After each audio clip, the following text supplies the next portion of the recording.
souhaite une très belle fin de journée. Déjà 16 heures, déjà la dernière activité de la journée de ce jeudi 23 février. 16 heures ici au Québec, mais je sais qu'on a des gens de partout à travers le monde. Hein. La semaine de la fête, c'est international, mesdames et messieurs. Des gens, bien sûr, on s'est fait saluer tantôt de Paris, donc 22 heures. Peut-être on suit cet atelier-là en pyjama ou en tout cas en version un peu plus décontractée, peut-être, que les petites chemises du matin. Euh, Très content d'être avec vous pour cette activité de 16 heures et surtout très content d'accueillir pour vous les gentilles personnes d'École en réseau, des partenaires de Fadio depuis, surtout depuis cette année, hein, je dirais. On a collaboré ensemble au Camp FAD, aussi l'initiative de Fadio, où École en réseau est venue avec nous. Sur les communautés de pratique aussi, on commence à avoir des rapprochements à ce côté-là. Donc, c'est super le fun de vous avoir proche de nous. Puis cet après-midi, on a la chance d'avoir trois magnifiques personnes d'École en réseau que j'ai très hâte de vous présenter. Premièrement, il y a Marie-Claude Nicole, qui est la directrice d'École en réseau. Bonjour tout Allô, le monde. Marie-Claude, Bonjour, comment ça merci. va? Oui, ça va. Merci. Excellent. J'ai aussi le bonheur d'accueillir sur notre plateau France Boisjoli, qui est conseillère pédagogique au CSS des Sommets. Allô, France. Bonjour tout le monde, contente d'être là. Et nul autre que M. Vincent Gagnon, également d'École en réseau, qui va se joindre à nous à l'instant. Salut Vincent. Merci Maxime de l'introduction, puis bonjour à tout le monde. Oui, Vincent. Donc, nous serons avec vous trois pendant 60 minutes. Atelier qui s'intitule Collaborer pour apprendre en réseau et à distance. Présentation d'un outil d'écriture collaborative incontournable. Rien de moins, mesdames et messieurs. Je vous laisse entre les mains d'École en réseau pour les 60 prochaines minutes. Les questions vont se faire et se prendre surtout au fur et à mesure, donc dans le clavardage. Donc, surtout, on ne se gêne pas d'y inscrire commentaires et questions. On a une équipe de modérateurs également qui est là pour s'occuper de vous, chers participants, chères participantes. Je vous souhaite un excellent atelier de fin de journée. À vous la parole. Merci Maxime. J'ai quasiment envie de dire, je trouve que c'est tellement positif et emballant de la façon dont tu nous as présenté l'introduction. Ça me donne quasiment le goût de dire, êtes-vous prêts à travailler? Parce que notre activité va être main sur les touches. Dans quelques diapos, là, on va vous inviter à vous connecter sur cet outil parce que rien de mieux que concrètement se l'approprier. Mais avant, quelques diapos d'introduction.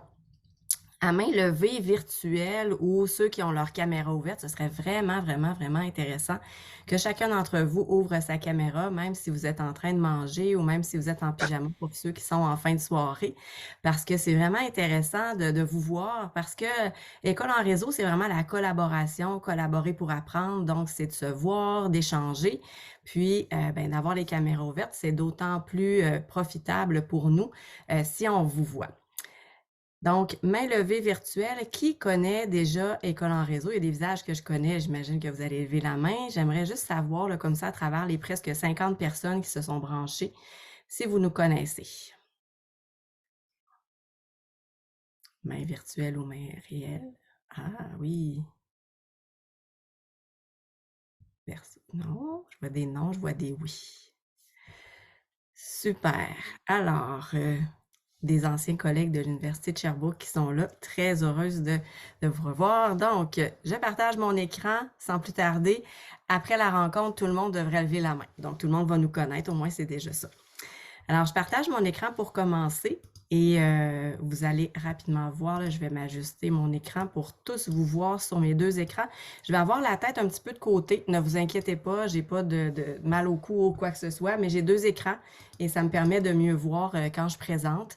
On va se partager la parole, France, Vincent et moi, puis on va aussi vous donner la parole à certains moments à l'écrit ou à l'oral. Gênez-vous pas pour lever la main, mes deux collègues et moi-même, je vous vois, ou à interagir dans le clavardage. Il n'y a vraiment aucun problème. On a 1 heure ensemble, un petit peu moins.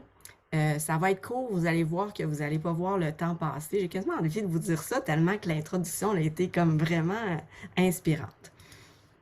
Donc, au menu aujourd'hui, l'école en réseau, qu'est-ce que c'est? présentation de notre outil, présentation d'utilisation pédagogique en contexte d'apprentissage à distance, quelques ressources et outils pour vous. Et on va laisser l'outil qu'on va vous présenter ouvert pendant le reste de la journée, la soirée et jusqu'à demain pour que vous puissiez voir les bénéfices de l'utilisation de cet outil-là, comme on a dit, incontournable, même en asynchrone et surtout en asynchrone. École en réseau, on existe depuis 2002. Au départ, c'était une demande du ministère de l'Éducation qui avait une problématique, c'est-à-dire d'éviter la fermeture de petites écoles éloignées. Donc, au début, il y en a qui connaissent peut-être École en réseau comme école éloignée en réseau.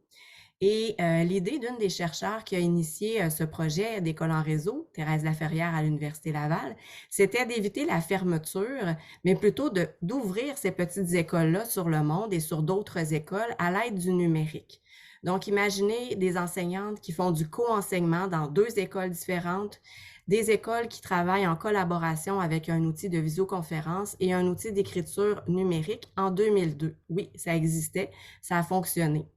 Après quelques années de recherche, l'initiative d'École en réseau a été institutionnalisée et on est une initiative qui est entièrement financée par le ministère de l'Éducation. On a été une mesure du plan d'action numérique et on continue par être soutenu par le plan d'action numérique. Et depuis ce temps, on utilise cet outil d'écriture collaborative qu'on va vous présenter aujourd'hui, mais c'est bien au-delà de ça, École en réseau. Et j'espère que vous allez pouvoir en voir justement cette idée qui rend incontournable l'école en réseau pour collaborer, pour apprendre. Comme on le dit, École en réseau, ça a commencé avec des gens, des enseignants, des chercheurs, des gens de communautés qui ont commencé à collaborer ensemble. Et encore aujourd'hui, ce sont des enseignants, enseignantes qui collaborent avec leur classe, peu importe le niveau. Et au sein d'un modèle pédagogique, ici, on le voit avec nos 3 petits bonhommes qui se rejoignent au centre avec leur tête ici, qui représentent la collaboration pour apprendre à l'aide du numérique avec l'écran ici. Et les gens se rassemblent autour d'activités en réseau, autour de communautés d'apprenants et pour favoriser les apprentissages. Ces 3 avenues du modèle pédagogique d'école en réseau, bien, il n'y en a pas un qui est de plus grande importance que l'autre. On peut débuter avec École en réseau par des activités qui sont offertes dans le cadre d'École en réseau.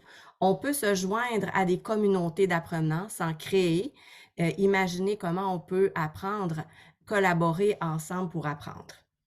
Donc, oui, c'est ça. Donc, comme je le disais, on est entièrement financé par le ministère de l'Éducation et justement, c'est ça, École en réseau, apprendre en réseau, enseigner à distance. Et j'espère qu'à la fin de cette présentation-là, vous y verrez une plus-value pour votre enseignement et apprentissage de vos élèves, vos étudiants. Est-ce qu'il y a des questions jusqu'à maintenant? J'en vois pas.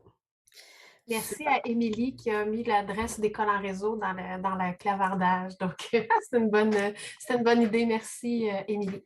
Alors, c'est à mon tour de parler. Donc, aujourd'hui, enfin, vous allez découvrir le Forum d'écriture collaboratif, en fait, le Knowledge Forum, le Forum de la connaissance, le COEF, comme nous, on aime bien l'appeler. Dans le fond, là, c'est un exemple d'une toile, donc du Knowledge Forum. Donc, la toile qu'on voit présentement, où est-ce qu'autour d'une question de départ, les élèves, donc les apprenants, quels qu'ils soient, quel âge qu'ils ont, vont répondre à une question de départ, à une problématique. Donc, il va y avoir une forme d'échange, donc à l'écrit, sur différents sujets, donc à l'intérieur de la classe, mais aussi avec d'autres classes. Et c'est le but du forum d'écriture, c'est réussir à échanger, donc à aller plus loin.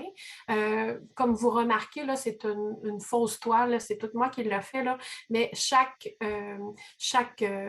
élément de la toile, contribution, porte un titre avec le nom de la personne, puis même la seconde à laquelle il a contribué. Donc, on voit la trace et la progression, donc des idées qui se développent à l'intérieur de ce schéma-là. Et les flèches, bien, elles se dessinent en réponse à une idée. Donc, autour d'une question de départ, on a lancé des idées. Il y a eu plusieurs élèves qui ont lancé des idées différentes, d'autres idées. Puis, il y a même certains élèves qui ont réussi à répondre à cette idée-là en allant plus loin, en ajoutant des idées des fois contraires, en donnant des précisions, en donnant des exemples, en réagissant à une idée que quelqu'un d'autre. Donc, on forme vraiment donc une toile, donc une plateforme sociale qui vient faire en sorte que les élèves vont plus loin dans leurs apprentissages.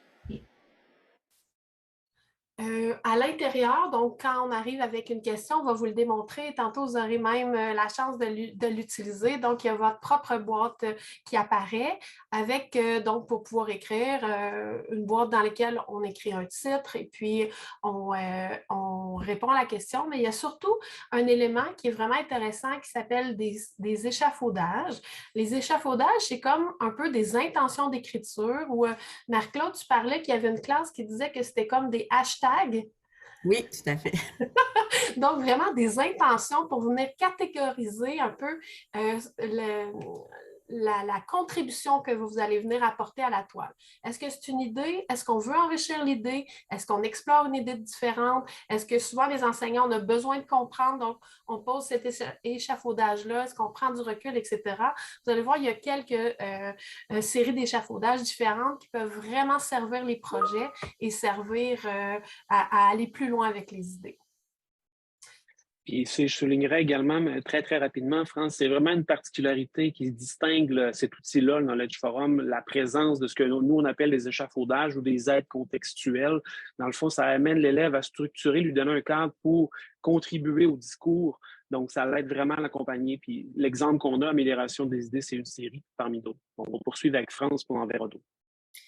J'ajouterais moi aussi que justement, c'est une série parmi d'autres. Ça veut dire qu'on peut adapter la série d'échafaudage selon ce que l'on souhaite faire. Vous allez en voir différents exemples, mais sachez que le premier échafaudage qu'il y avait au départ, c'était l'amélioration des idées.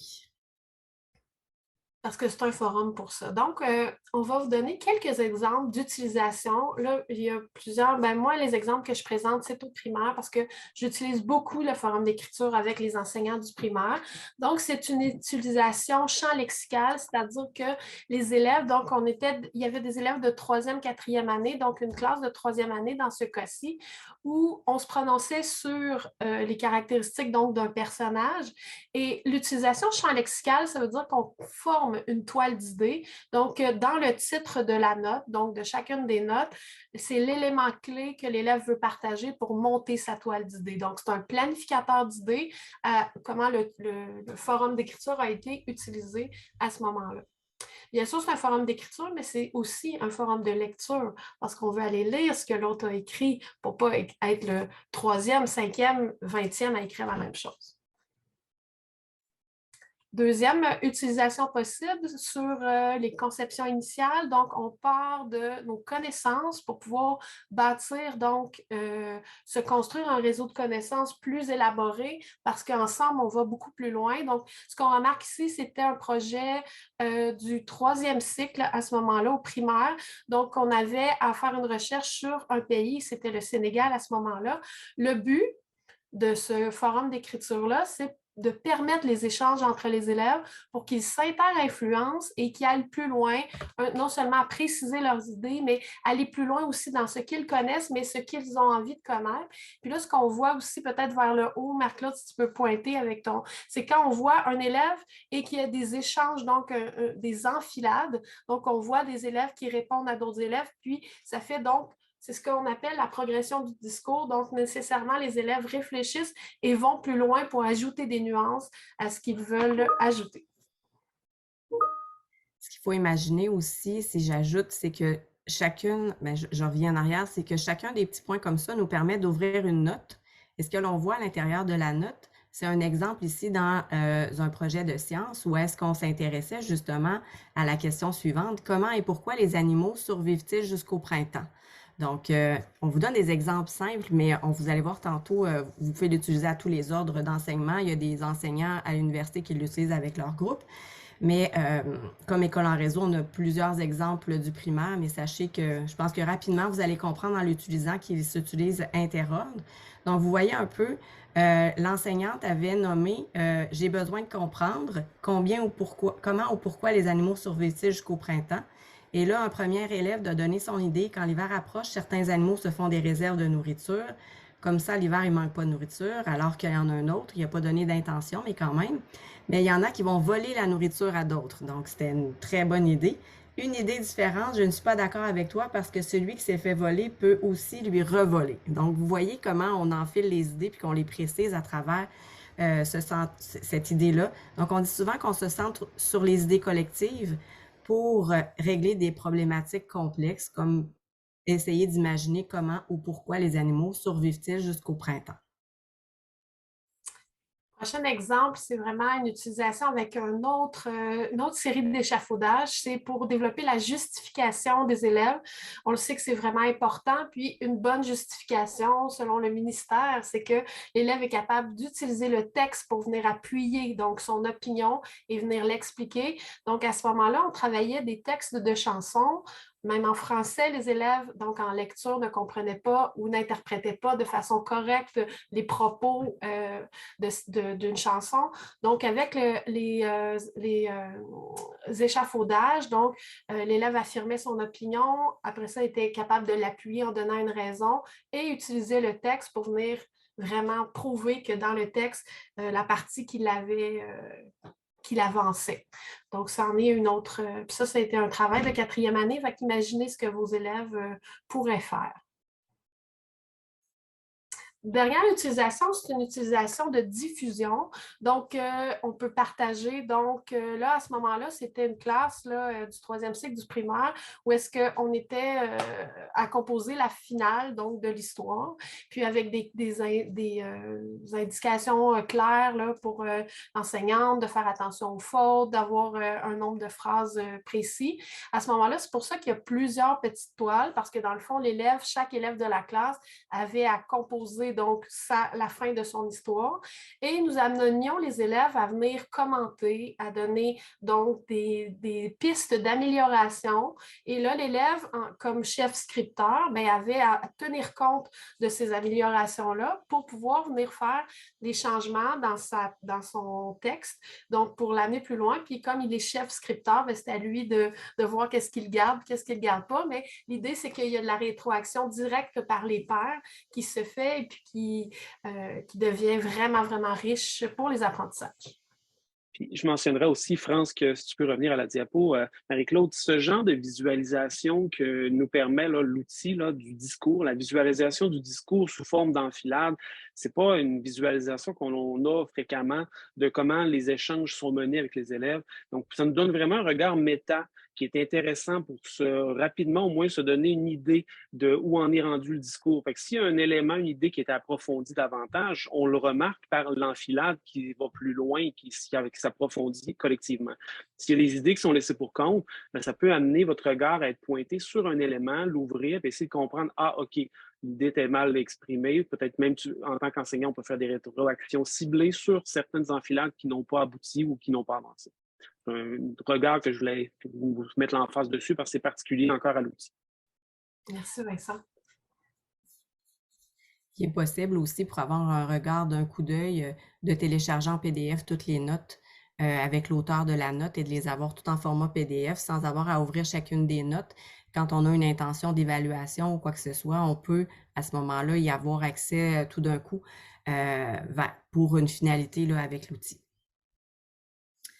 J'arrive avec un exemple au secondaire où est-ce qu'on a travaillé avec 2 groupes du secondaire en asynchrone à se poser la question dans le but d'obtenir la conception d'un bolide électrique où est-ce que les élèves avaient à avoir un bolide le plus performant possible en collaborant ensemble pour mettre leurs idées ensemble. Pour avancer. Donc, vous voyez qu'au secondaire, ça permet d'aller encore plus loin. L'autonomisation est beaucoup plus facile, plus facile, non pas plus facile, mais est différente avec les élèves du secondaire qu'avec le primaire. On se donne des règles, on se donne des consignes et on va un petit peu plus loin. Donc, vous voyez l'utilisation du même type d'échafaudage et on avait même imaginé pour les élèves qui avaient plus de difficultés en conception technologique, parce que c'était ça aussi un des enjeux. Dans les groupes de sciences en secondaire 4, l'enseignante souhaitait mobiliser des connaissances, mais elle savait très bien que certains élèves avaient conservé des difficultés en conception depuis le début du secondaire et elle souhaitait mettre à profit les connaissances de ceux qui avaient une plus grande facilité, un plus grand intérêt à faire de la conception technologique, c'est-à-dire de construire un bolide électrique. Donc, elle a aussi mis en place un soutien technique en ligne où est-ce que les élèves pouvaient aller énoncer leurs problématiques, comme ici un problème de trajectoire, et trouver des pistes de solutions et d'amélioration de leur prototype afin de viser une meilleure utilisation. Et elle a évalué, là, en fait, même les élèves qui amenaient des rétroactions, qui amenaient des solutions, autant que les élèves qui avaient des questions à poser. Donc, il y avait une plus-value à aller sur le Knowledge Forum dans le cas de ce projet-là également. Donc, rien de plus parlant que d'y aller directement. Alors, j'arrête mon partage d'écran pour laisser la parole à Vincent, qui va vous amener vers la création de comptes sur le Knowledge Forum. Et on va prendre le temps qu'il faut là, pour vraiment là, y aller, vous en créer un. Donc, je vais désactiver mon pointeur, arrêter mon partage d'écran. Alors, je vais prendre le relais si je sais bien à moi, Marie-Claude. Avais-tu un autre élément à dire avant? Non, c'est bon? Excellent. Donc, on vous a montré l'outil. Vous avez vu un peu quelles étaient un peu les potentialités qui étaient envisageables avec le Knowledge Forum. Maintenant, vous allez jouer le jeu d'être actif et l'essayer. Puis pour ça, là, je viens de voir ma collègue qui vous a collé le lien. Donc, on va vous inviter. Puis là, je vais partager mon écran à partir de là, à aller sur la page d'accueil du Knowledge Forum. Donc là, je partage bien la page d'accueil de kf1.er.qc.ca. Donc, sur cette page-là, c'est un serveur qui est hébergé sur nos serveurs avec en collaboration avec l'Université Laval. Donc, c'est des données qui sont protégées localement. On va vous inviter à aller dans la section inscription. Vous allez pouvoir remplir ici votre courriel, prénom, nom, puis le nom de l'utilisateur, ce que je vous suggère, peut-être réutiliser votre courriel. Ensuite, déterminez-vous un petit mot de passe et on va aller cliquer sur « Je ne suis pas un robot » et inscrivez-vous. Je rappelle qu'on passe par compte local parce que ça implique que vous allez directement vous créer un compte sur la plateforme à l'Université Laval. Les comptes ER, c'est une autre histoire. On n'embarque pas pour l'instant ici. C'est davantage pour des classes qui voudraient avoir la simplicité qu'on les aide à créer les comptes automatiquement et les lier aux communautés. Donc, mais dans votre cas, ce qu'on vous demande, c'est vraiment de cliquer sur inscription. Puis ensuite, votre inscription va vous donner accès à un compte local. Donc là, moi, dans mon cas, je vais passer par compte ER, mais c'est la même chose que pour vous. Une fois que vous avez vos identifiants après avoir fait le petit processus d'inscription, vous allez sur compte local parce que vous avez maintenant un compte local. Moi, je vais sur compte ER. Mes identifiants étaient mémorisés par le navigateur. Puis là, donc, oui. Là, vous allez arriver ici. Et là, vous allez avoir une liste de mes communautés d'élaboration de connaissances qui va être vide. Okay? Dans le cas présent, en tant que coordonnateur école en réseau avec mes collègues, on a accès à plusieurs communautés, mais vous ne faites pas le saut. Vous allez arriver face à cette section qui n'aura probablement rien à ce stade-ci. On a créé une communauté spécialement pour la... Excuse-moi, moi, j'ai rien dans ma communauté. Je pourrais partager pour montrer ma communauté vide. Ah. Ben, si tu veux, tu pourrais bien. Puis tu pourrais même ajouter la communauté FAD que l'on a créée pour l'événement. J'aurais montré de quelle façon on s'y rend. Si tu veux le montrer à partir de ton point de vue, on peut le faire aussi. Dans joindre une communauté, qui est la première boîte ici par laquelle vous allez rejoindre la communauté. Et cette étape-là, on doit passer par là parce que vous venez de créer votre compte local, puis chaque communauté, quand même, est en quelque sorte protégée par une clé d'accès. Fait que si vous cherchez la communauté FAD, vous allez voir Semaine FAD. Puis là, dans Semaine FAD, la clé d'adhésion pour rejoindre cette communauté-là, c'est Fadio. C'est le cas des simples. On le fait justement pour la démonstration. Donc, si vous allez joindre la communauté FAD, vous allez ensuite faire apparaître cette communauté dans mes communautés d'élaboration de connaissances. Dans mon cas, j'avais déjà accès à cette communauté. Donc, vous la voyez dans ma liste, là. Semaine FAD est ici.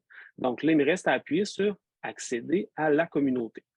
Ce que je vais faire à l'instant, en vous rappelant qu'on joint par la boîte en haut à gauche. Ensuite, la communauté apparaît dans votre liste et j'accède à la communauté. Donc, me voici dans l'espace. Donc, on appelle ça une perspective. C'est la terminologie de l'environnement Knowledge Forum. C'est une perspective qui s'ouvre. Excuse-moi, Vincent, de couper. Peut-être que, attendre, pourriez-vous nous dire dans le clavardage si vous êtes tous arrivés à vous créer votre compte? Ou à pouce levé, peut-être avec l'outil Zoom pour nous indiquer qu'on commence à avoir réussi la procédure. Oui, ça commence. J'espère qu'elle est assez simple. Fadio en minuscule? Oui, c'est Fadio en minuscule, effectivement. Donc, la clé pour accéder, c'est Fadio en minuscule. Et la question dans le clavardage, oui, vous pourrez avoir accès à l'outil après la formation. Vous pourrez rester à la fin, on pourra regarder avec vous comment créer les comptes et tout ça. Pendant que vous remplissez, vous créez vos comptes. Veux-tu recommencer? Oui, je peux très bien faire ça. Donc, pour vous attendez avant montrer. de Là, cliquer. Hein. Quand vous êtes entré dans la semaine de la FAD, attendez avant de cliquer. Ouais, D'ailleurs, on va attendre tout le monde, que tout le monde s'y rende bien. ouais, pour avoir un point de départ en commun. Donc là, je le dis rapidement là, pour ceux qui se sont réveillés, puis c'est le temps d'être actif là, à main sur les touches. Vous allez vous demander un compte local, c'est-à-dire on va faire une inscription. On remplit les champs qui sont requis ici.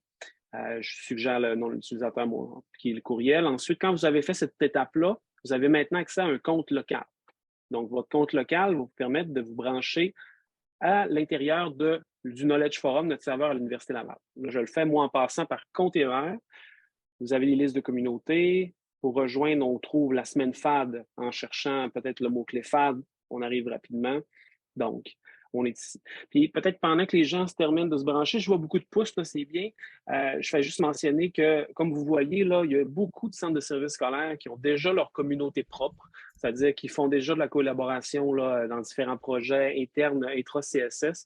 Puis on a aussi une communauté inter-CSS dans laquelle se réalisent plusieurs projets. Là, c'est une information que je vous passe comme ça. Mais si jamais vous aviez un souhait de vous développer une propre communauté, ça serait une possibilité après la présentation. Ou plus tard, on recommuniquera à ce niveau. Qu'est-ce que vous en pensez, Marie-Claude et France? Est-ce qu'on serait rendu à la page d'accueil? Est-ce que... Je regarde le clavardage. Ouais. Est-ce qu'Émilie, ça fonctionne pour vous ou doit-on aller une fois joindre une communauté? Oui, on joint une communauté, on clique, on choisit 2022-2023 semaine FAD et le code d'adhésion est FADIO. Exact. Je vous ai mis une clé d'adhésion super facile, le code d'adhésion FADIO, pour que ce soit facile à retenir. Et si vous avez une communauté, là, que vous voulez une clé d'accès là, un peu plus élaborée, ce serait possible aussi. Je pense qu'on peut commencer. On peut procéder, oui. On va commencer parce que Excellent. le temps file tout de même. Oui, donc, le temps on accède file, à la parfait. communauté avec le petit bouton bleu. Et là, vous tombez sur les deux espaces qu'on a créés pour vous. Là. Je ne sais pas si c'est Vincent qui continuait. Vas-y, Vincent, excuse-moi. C'était bien parti, France. Écoute, on a créé deux espaces. Là. Premièrement, l'espace, la perspective collaborée que je vous présenterai ici. Là. Évidemment, nous, on avait prévu l'activité pour jusqu'à 300 participants. Donc, je ne pense pas qu'on ait atteint ce nombre pour l'instant. Je crois qu'on pourrait suggérer peut-être d'y aller, peut-être se diviser en 4 sous-équipes. Comme l'année, je proposerais même que les gens qui sont nés de janvier à mars sont dans l'équipe 1. Ceux qui sont nés de avril à juin iraient dans l'équipe 2. Ceux qui sont nés de juillet à septembre, ça en irait dans l'équipe 3. Puis de octobre à décembre, vous êtes dans l'équipe 4. Donc, si vous connaissez bien votre mois de naissance, on ne parle pas d'année, le mois de naissance, vous êtes capable de rejoindre une équipe. Donc, on vous a déposé. Vincent, j'aimerais ça que tu ouvres une des portes. Donc, ouvre une des portes. Donc, on entre dans un espace, puis au centre de cet espace-là, il y a la question. Donc, on va la présenter, je vais vous la lire et montrer comment on fait pour y répondre. Donc, on va aller dans « Lire ». Si tu prends l'onglet « Lire », ça va être plus facile. J'aimerais juste valider avant, je suis désolée pour la cacophonie à ceux qui nous écoutent, parce que je veux juste être sûre que vous avez bien suivi, parce que c'est allé vite. C'est allé vite là, entre le début de la page.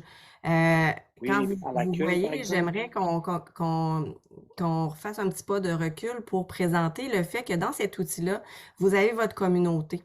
On a une page d'accueil. On peut imaginer le Knowledge Forum un peu comme une poupée russe, en fait, dans laquelle on a la poupée la plus grande où est-ce que vous avez votre communauté. Ensuite, la deuxième poupée russe, c'est la perspective. Quand on parle d'une perspective, c'est ce que l'on voit présentement, la perspective collaborée et la perspective outil collaboratif. On peut mettre une autre poupée russe à l'intérieur qui est encore une fois une perspective ou déjà dans une première perspective, comme on l'a fait nous dans notre cas, avoir tout de suite une question. Donc, imaginez que c'est un peu comme ça que ça fonctionne, le Knowledge Forum. Là, ce sont des poupées russes qui s'emboîtent les unes aux autres jusqu'au cœur où est-ce qu'on a l'endroit où est-ce qu'on va y mettre notre question assez complexe, notre question où est-ce qu'on va collaborer pour apprendre. Donc, ce qu'on vous présente présentement, ce qu'on vous présente à l'instant, C'est la deuxième couche, en fait, de cette poupée russe-là, où est-ce qu'on a une première perspective de la communauté de la semaine de la FAD, qui pourrait être la communauté de votre école, de votre, par exemple, votre centre de service. Et à ce moment-là, vous pourriez imaginer une structure où est-ce que vous allez justement imaginer des activités que vous allez vivre avec vos élèves. Et vos élèves, ben, ils peuvent justement se joindre à cette communauté, choisir la perspective appropriée et comme ça, ben, descendre dans la poupée russe jusqu'à son cœur. Donc là, on est dans une deuxième couche de cette poupée russe-là et on a collaboré justement, quand on clique sur cette perspective avec la flèche jaune dans un carré Ouais. bleu, ben, on a, Indique un raccourci. Ouais, oui, exact. Vas-y, Marie-Claude. on a tu mis veux une autre couche de poupée russe où est-ce qu'on a nos équipes. Donc, cette équipe-là, quand on clique dessus, on a le cœur parce qu'on a arrêté là. On a la question. Et vas-y, France, je te laisse aller. Donc, normalement, on présente la question. Aujourd'hui, c'est collaborer en 2023, c'est. Donc, pour pouvoir élaborer sur cette question-là, on clique sur le petit bouton en bas, là, bleu, élaborer. Votre propre boîte de texte apparaît. On commence par écrire un titre. Ensuite, on peut faire juste un test. Ah, ma vision, intéressant. Puis ensuite, Vincent, donc, on choisirait une des échafaudages et là, on commence à inscrire notre idée. Une fois que c'est fait, on fait contribuer, puis on peut fermer. Et puis là, ben, la toile commence à se former, pardon. Donc, c'est aussi simple que ça. Merci Vincent, c'est intéressant. Donc, les équipes, vous pouvez aller dans la perspective de votre mois de fête. Et puis là, comme ça, ce qu'on voit, c'est que là, la toile commence vraiment à s'inspirer. Donc, les élèves de l'équipe 1 ou de l'équipe 4, donc vous allez pouvoir voir apparaître des éléments, donc des contributions. Donc, vous pouvez aller lire, donc, et puis contribuer, y répondre. Bon, c'est intéressant, super. Donc, on vous laisse un petit peu de temps pour pouvoir le faire, puis peut-être vous inspirer des réponses des autres pour aller peut-être plus loin, pour amener une nuance. Donc, on vous laisse un petit temps. Puis pendant que vous réfléchissez à ce que vous écrivez, je rajoute aussi que lorsque l'on donne une consigne, par exemple, à un groupe, à un ensemble de personnes qui travaillent dans le Knowledge Forum, on peut leur mentionner pédagogiquement que le but, c'est pas de répéter tous la même chose. Donc, quand on arrive à différents moments en asynchrone, c'est aussi extrêmement important de leur dire qu'on veut se compléter. Donc, prenez le temps d'aller lire qu'est-ce que vos collègues, qu'est-ce que vos amis dans votre classe ont écrit, parce que le but, c'est ça, c'est de collectivement développer un discours et pas juste jouer le jeu du perroquet, tous dire la même chose. J'en profite pour vous poser une petite question qui est apparue dans le chat de Nicole Perrault. Est-ce qu'on peut utiliser Knowledge Forum sans passer par l'espace de École en réseau? Est-ce que c'est gratuit? Vous y aller, Marie-Claude, ou tu veux que j'y aille? Vas-y. Bien, tu sais, techniquement, si vous voulez passer par le serveur de l'Université Laval, c'est-à-dire celui que l'on héberge là, à l'Université Laval, que l'on paie les frais annuels, quand on passe par le compte local, ce que ça fait, c'est que ça vous crée un compte. Mais pour avoir une communauté, là, il faut avoir des droits administrateurs. Là-dessus, on est très ouvert à collaborer avec notre mission ministérielle, de collaborer avec différents organismes pour créer des communautés. Ce que l'on fait déjà pour chacun des centres de services scolaires là, du Québec qui utilisent cet outil-là. Donc, si vous aviez une intention, là, il y aurait certainement de l'ouverture à regarder à vous créer une communauté. Puis à partir de là, vous pourriez être gestionnaire de la communauté, puis la développer, puis de créer des petites poupées russes pour chacun de vos projets à l'intérieur de votre communauté. Et c'est gratuit. Et dans le fond... C'est ça, je peux intervenir verbalement, là. C'est parce que je trouve ça très inspirant comme approche. En même temps, là, je réfléchis à la façon dont je pourrais éventuellement en profiter avec le groupe avec lequel je suis appelé à travailler. Mais en même temps, je ne fais pas partie d'École en réseau, je fais partie d'un organisme collégial qui est une association, la QPC. Est-ce que je pourrais utiliser, si vous me dites que je pourrais utiliser Knowledge Forum avec votre groupe, parfait, mais en même temps, je voudrais quand même garder une certaine autonomie. Alors, c'est ça. Si je ne me trompe pas, Vincent, une fois que votre communauté elle est créée, vous avez une entière autonomie. À part pour la création des comptes, sauf que si vous le souhaitez créer des comptes locaux, ben c'est possible avec des adultes, c'est assez simple. Alors, Nous, on le fait parce que les enseignantes nous envoient les comptes, les comptes des élèves, là. C'est plus facile pour elles, pour eux, en fait, pour les élèves, mais les comptes locaux, si je ne me trompe pas, Vincent, c'est une possibilité, là. Les comptes locaux fonctionnent très bien, là. Je veux dire, nous, l'avantage que ça offre, puis la souplesse que ça offre aux enseignants, ils nous transmettent leur liste en remplissant le gabarit. On leur crée leur compte élève. Après ça, leurs élèves arrivent directement avec leur identifiant. Et de plus, lorsque l'on crée les comptes des enseignants, leurs élèves sont déjà associés à une communauté. Ils n'ont pas besoin de jouer avec les clés d'accès, les codes d'adhésion. Donc, c'est plus facilitant. On est plus clé en main pour les élèves au primaire. Même s'il y avait des élèves au secondaire, ils seraient certainement autonomes pour le faire, mais avec des adultes collégiales, même, peu importe. Le compte local fonctionne très bien. C'est juste qu'il faut anticiper, il faut le code d'adhésion pour la communauté que vous avez créée. Merci. Donc, c'est la seule différence. Vu que le temps avance aussi, Vincent, est-ce que tu me laisserais faire le partage d'écran? On pourrait revenir sur certains éléments, comme on le fait Bien sûr, Marie-Claude.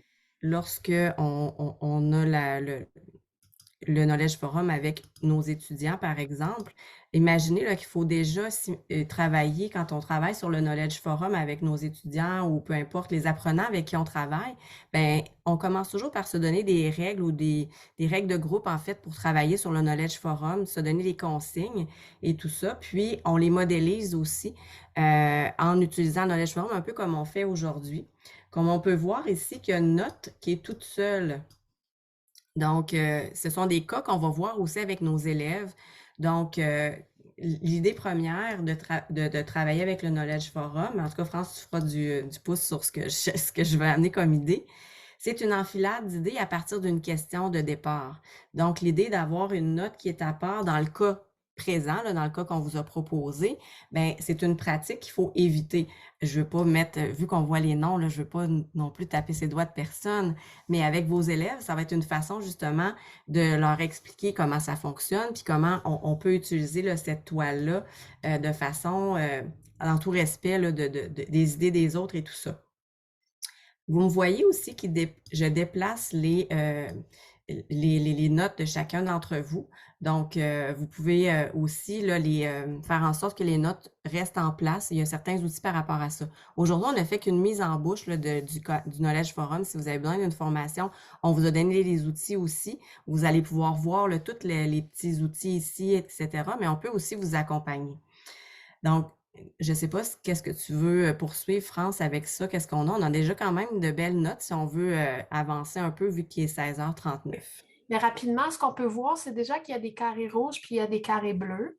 Donc, cela démontre que là, on voit l'écran de Marie-Claude. Donc, Marie-Claude, elle a lu certaines contributions de certains élèves et elle n'a pas lu non plus d'autres.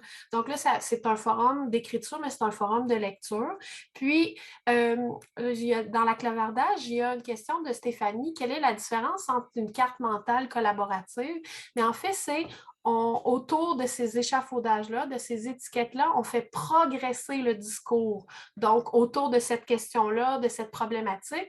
Et c'est pour ça, le but, c'est pour ça que les flèches viennent répondre à la question et qu'on voit la suite de la discussion qui s'est passée à l'écrit et dans la tête des élèves pour que le discours progresse et avance. Puis quand on est enseignant, puis après ça, on fait la démonstration comme on le fait présentement, mais là, on va plus loin, puis là, on pointe réellement ce que les élèves ont dit, puis on essaie d'aller ressortir, dans le fond, les idées qui ont été les plus révélatrices, puis qui font vraiment avancer ou résoudre la problématique qu'on a posée.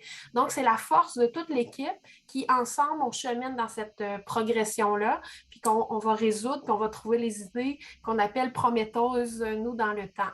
Donc, ça permet de voir vraiment l'évolution de chacun. Donc, excellent, vous l'avez bien compris. Donc, c'est intéressant de voir ce que les élèves vont dire. Donc, et il y a des fois des élèves qui sont capables de mieux attirer l'attention des autres. Donc, qu'est-ce qu'on fait comme quand on donne un titre pour pouvoir porter puis aller un petit peu plus loin?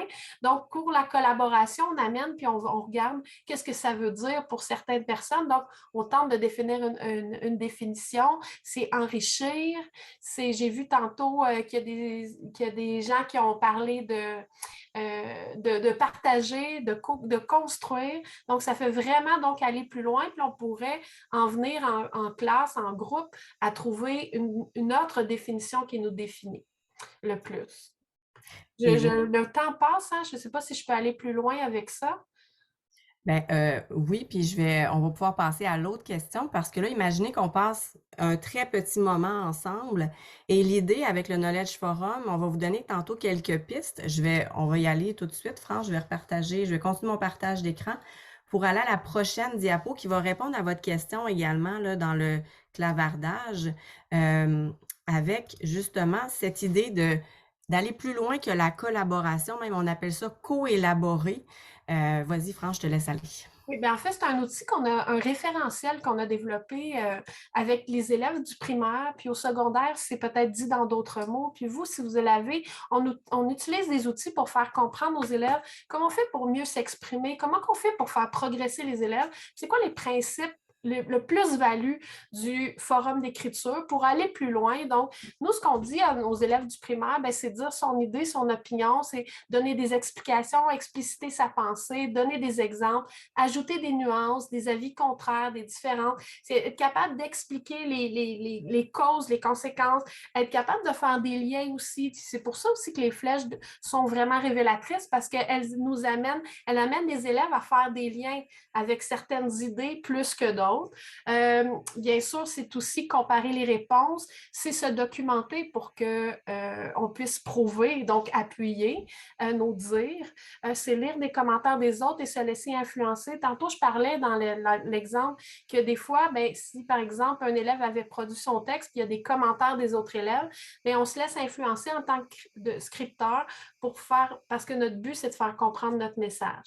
Puis, dans le fond, on se donne des règles, comme a dit Marie-Claude aussi, pour qu'on puisse bien fonctionner. Donc, il y a des élèves quelquefois qui s'expriment mal ou qui sont moins courtois dans leur façon de répondre. Donc, on peut aussi montrer comment, quand on utilise un média social, comment on peut faire pour qu'il y ait une harmonie et une démocratie dans les idées qui sont développées. Moi, pendant ce temps-là qu'on parle, j'ai encore la toile devant les yeux et je vois que ça continue de progresser. Donc, la question sur la collaboration, elle est vraiment, vraiment riche, vraiment intéressante. Donc, on pousse puis on va vers une autre question. Oui, justement, avant de pousser à la prochaine question, vous allez voir aussi que dans École en réseau, avec France puis avec des équipes enseignantes, on a imaginé des façons d'évaluer avec le Knowledge Forum en donnant des rétroactions de la part des élèves avec une grille de correction. Donc, les élèves font une correction de d'autres élèves, des rétroactions positives aux autres élèves avec le Knowledge Forum en changeant la couleur de certains mots, en utilisant certains concepts. Donc, on peut même aller justement en évaluation avec le Knowledge Forum en temps direct, en temps réel. Vous pourriez vous connecter avec vos élèves et à ce moment-là, leur demander des consignes précises. Donc, quel vocabulaire ils doivent utiliser.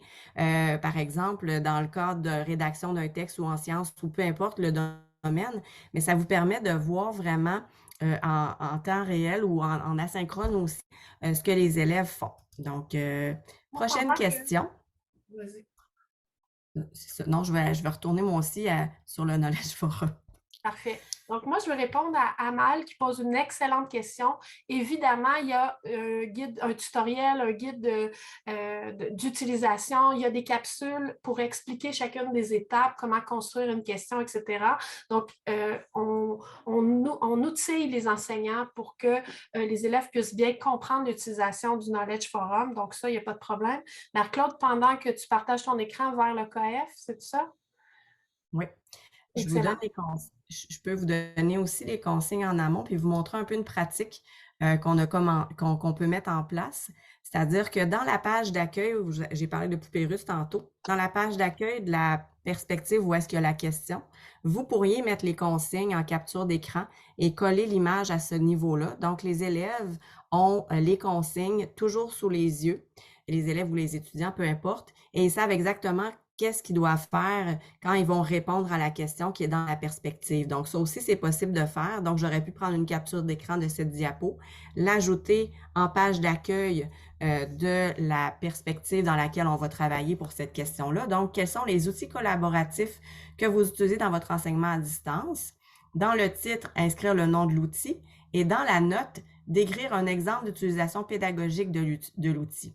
Et là, vous pouvez imaginer qu'il est 16h46 et qu'on n'aura pas le temps, et c'était prévu comme ça. C'était l'idée qu'on vous laisse le Knowledge Forum ouvert, que vous pouvez y aller et vous pouvez voir la puissance de l'outil en asynchrone également, parce qu'en formation à distance, on n'est pas toujours en direct avec nos élèves, mais l'idée, c'est que vous puissiez continuer, que nous-mêmes, l'équipe d'École en réseau, on aille commenter ce que vous allez écrire et que vous puissiez voir là, le potentiel de l'outil de cette façon-là. Donc, cette question-là va rester ouverte. Donc, dans le Knowledge Forum, j'y vais, je retourne en arrière dans ma poupée russe et j'arrive ici à la perspective où est-ce qu'on avait nos deux perspectives, la perspective collaborée et la perspective outil collaboratif.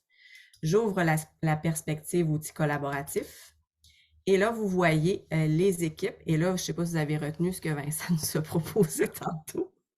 Donc, vous pouvez rejoindre les mêmes équipes et en ouvrant justement la perspective de l'équipe, vous avez la question ici qui est posée. Alors, moi, je vais mettre dans lire. Mettons notre savoir en commun. Quels sont les outils collaboratifs numériques que vous utilisez dans votre enseignement à distance? On peut donner 3 minutes jusqu'à 50. Puis le reste de notre présentation peut prendre 5 minutes. Si vous avez envie de commencer, peut-être de vous permettre de voir encore quelques utilités, d'aller voir s'il y a des problématiques. Je vais arrêter mon partage. Je ne vais pas l'arrêter. J'aime ça, voir en direct qu'est-ce qui se passe. Marie-Claude, veux-tu que je dépose la tuile, utiliser le Knowledge Forum dans le clavardage? Oui. Parfait, on va faire ça. Quand ceux qui se demandaient où partir pour avoir quelques pistes guides pour utiliser le Knowledge Forum, c'est un bon point de départ également. On aura d'autres ressources aussi pour vous, là, en plus de demeurer disponible. C'est sûr qu'on avait tout un défi aujourd'hui de vous présenter en 1 heure puis de discuter avec vous pour vous présenter le Knowledge Forum. Puis je peux comprendre que ça peut donner un peu le tournis, mais on reste disponible pour vous soutenir, vous accompagner, vous faire peut-être plus simplement pour que vous puissiez vous approprier l'outil du forum d'écriture. Puis pendant que les participants contribuent, les retours qui peuvent se faire en groupe là, à écran partagé, c'est très riche là, pour justement prendre un recul ensemble, puis se demander où est-ce qu'on s'en va ensuite, prochaine étape. Puis justement, pour se diriger vers la prochaine étape, il y a aussi des fonctionnalités qu'on n'aborde pas aujourd'hui, qui sont faire une note synthèse, qui s'appelle dans le langage de Knowledge Forum, une note élever le propos. Donc, on élève le propos, on a un nouveau point de départ qui part d'une synthèse des idées. On fait un état de la situation, puis on se relance le discours avec une note de départ qui provient d'un élevé le propos.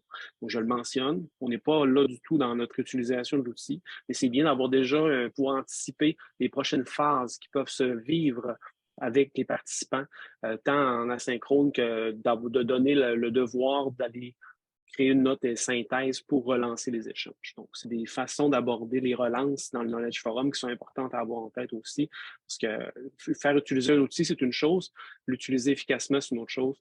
Donc, on peut vous amener à l'utiliser efficacement grâce aux outils qu'on vous suggère, puis des formations additionnelles qui pourraient être offertes. N'oubliez pas de donner une intention d'écriture, de choisir un échafaudage.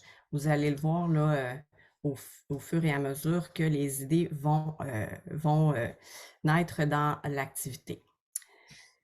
Puis le but aussi de cette toile-là d'idées de nos outils collaboratifs pourrait nous inspirer les uns les autres. C'est-à-dire que peut-être un outil que moi j'utilise dans mon enseignement, puis quelqu'un d'autre pourrait ne pas le connaître, et de voir vos explications, donc des exemples de votre utilisation, vont vraiment être riches pour nous comme pédagogues. Et avant de poursuivre, vas-y, Vincent, vas-y.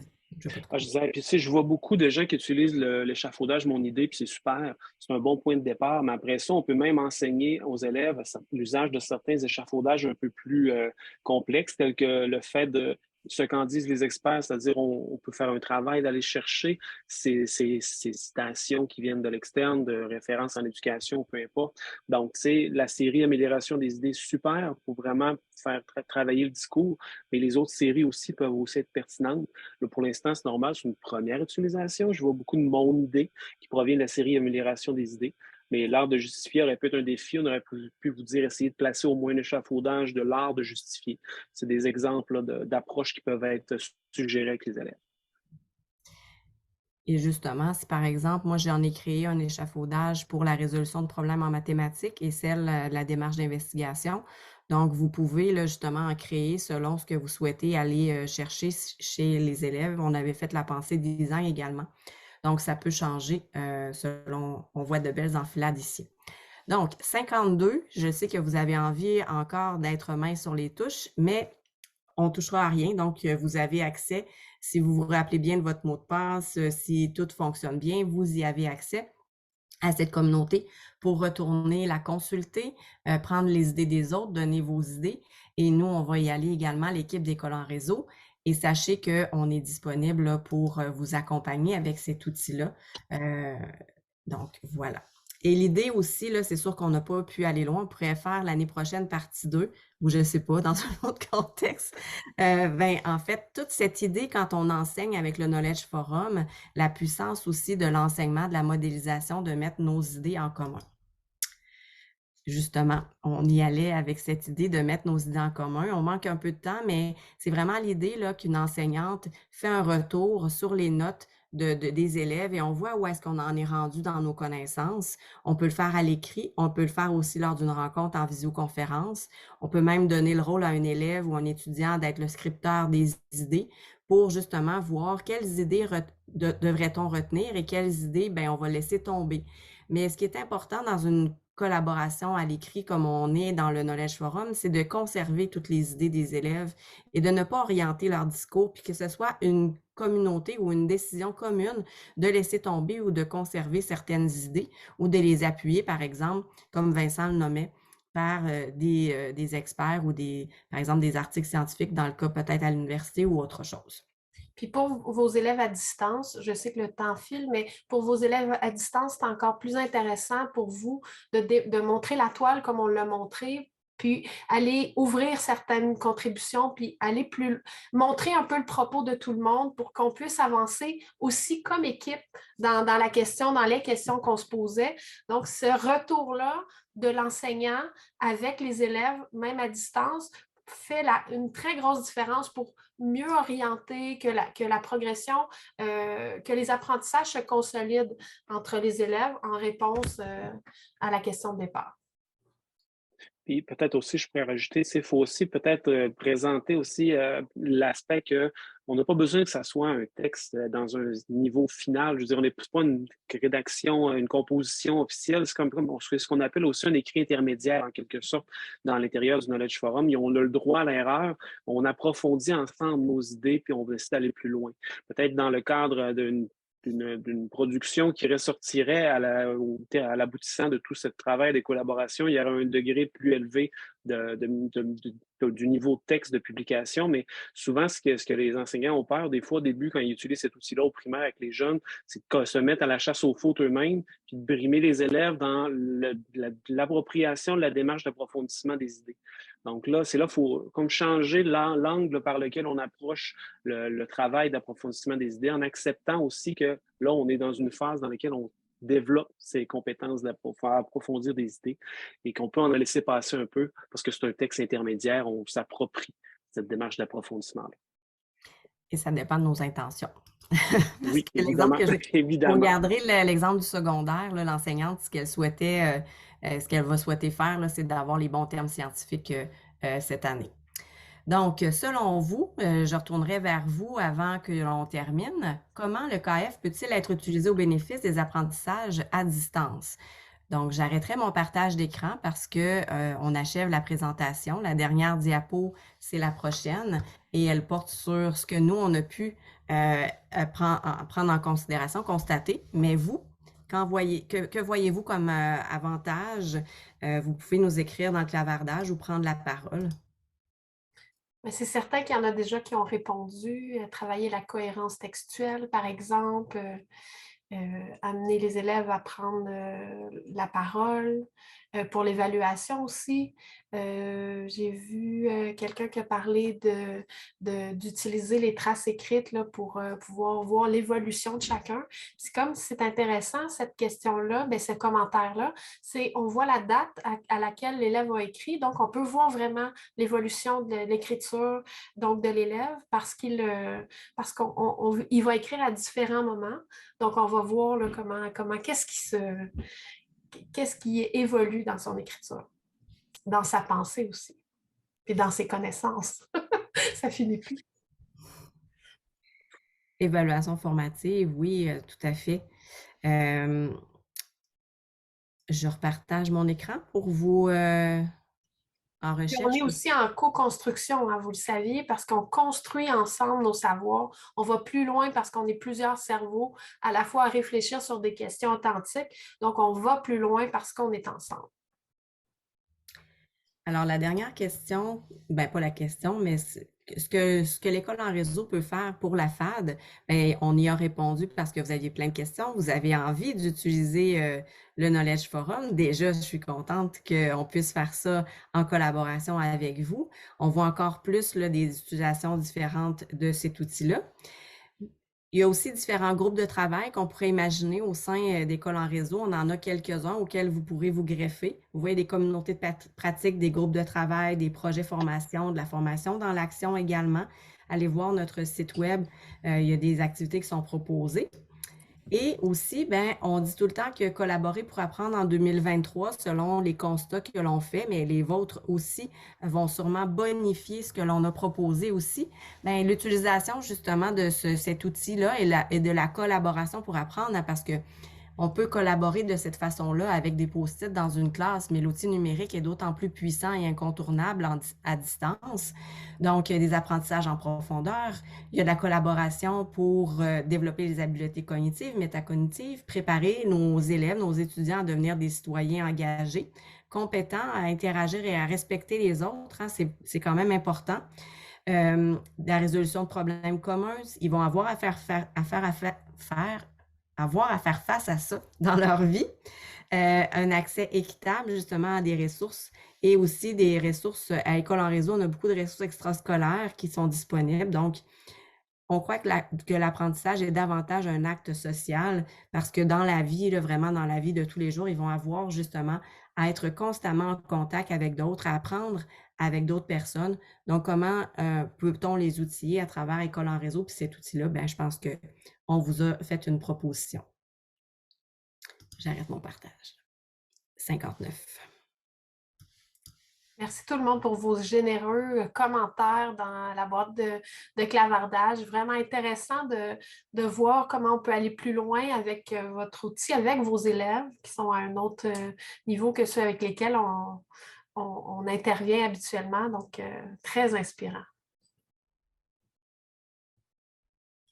Ben, je tiens à vous remercier, vous trois, Marie-Claude, Vincent, France, pour ces partages extrêmement riches, extrêmement pertinents.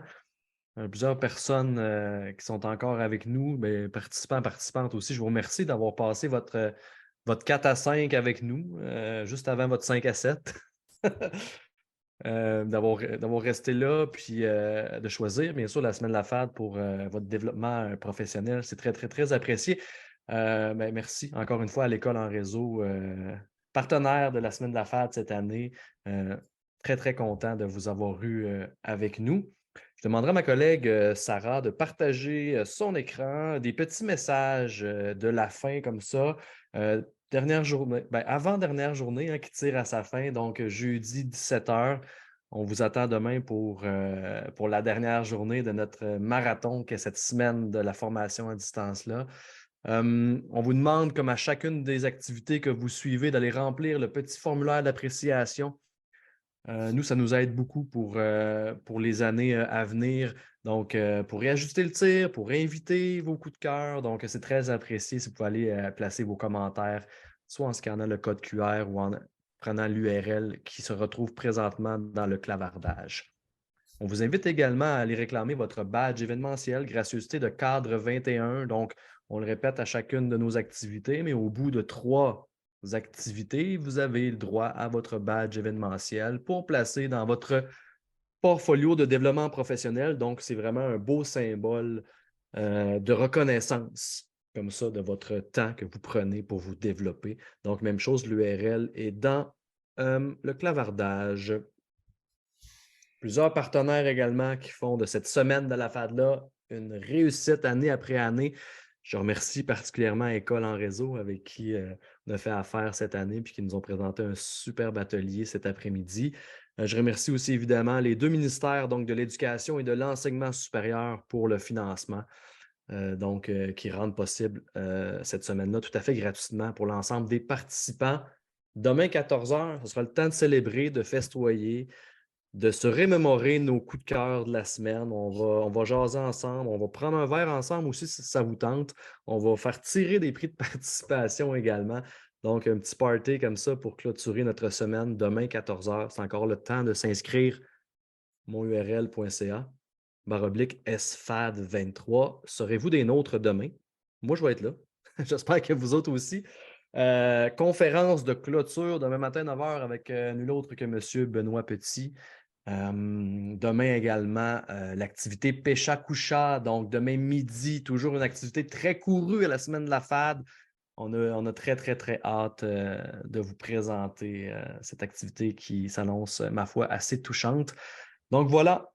Pour notre jeudi, c'est comme ça que ça s'est passé. J'espère que ça vous a plu. Je vous souhaite une excellente fin de journée, peut-être aussi une excellente fin de soirée. Est-ce qu'on a encore des gens de la France avec nous? Si oui, bonne nuit. Allez vous coucher, c'est l'heure. Sinon, moi, je vous dis à demain et au plaisir de vous revoir. Bye.